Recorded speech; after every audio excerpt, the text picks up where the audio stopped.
Bonsoir à toutes et tous. Merci pour votre présence très très nombreux ce soir, ça fait plaisir.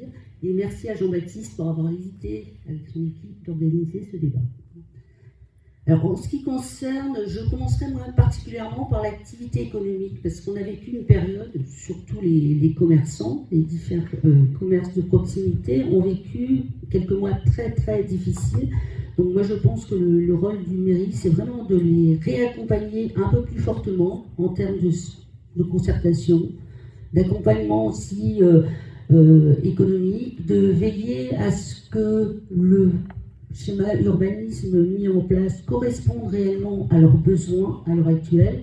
Donc nous, ce que nous proposons, un peu comme tu l'as fait Jean-Baptiste, c'est d'observer, bien évidemment, on ne va pas dire que tout n'est pas bien, que tout est bien, et d'analyser notamment l'inquiétude que je porte particulièrement, c'est par rapport au stationnement.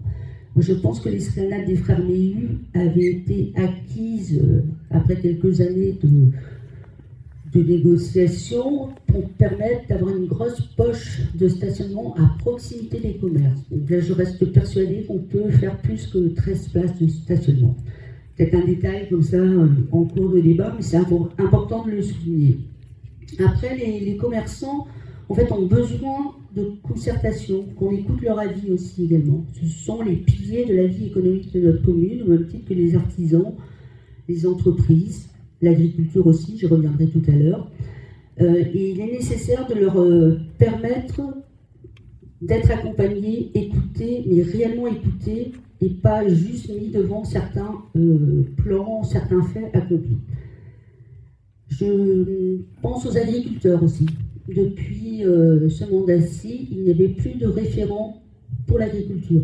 Nous avons la chance d'avoir une agriculture très très développée, qu'elle soit conventionnelle, bio, avec des typologies un peu diverses. Donc, les agriculteurs que j'ai rencontrés également ont besoin aussi d'être reconnus, valorisés et réaccompagnés par un référent en agriculture qui sera nommé au sein de notre équipe.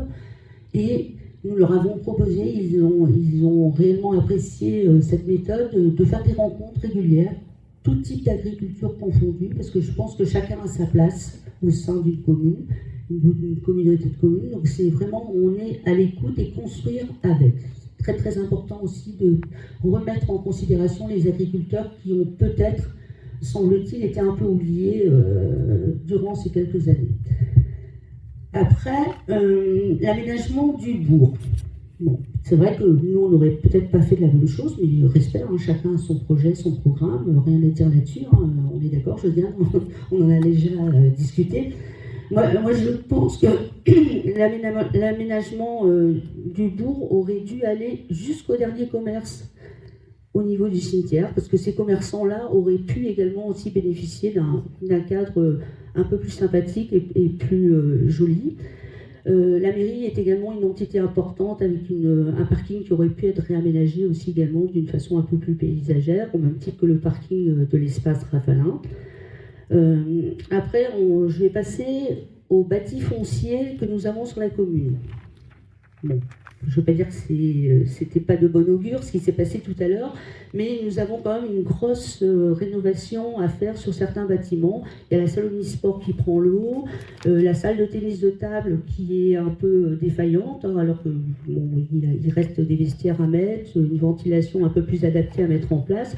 Donc là, il y a aussi des réflexions à faire sur notre bâti foncier. L'ancienne école des sœurs, moi, c'est un sujet que je n'aborderai pas, ou alors très très rapidement. Je pense que ça a été une erreur d'acheter ce bâtiment-là, parce que c'est un bâtiment très très spécifique, alors qu'on avait un promoteur privé qui nous aurait déjà fait des logements sur la commune. Bon, après, c'est un choix, respect également aussi pour les choix entrepris. Dans nos déambulations, porte-à-porte, sujet récurrent, l'éclairage aussi.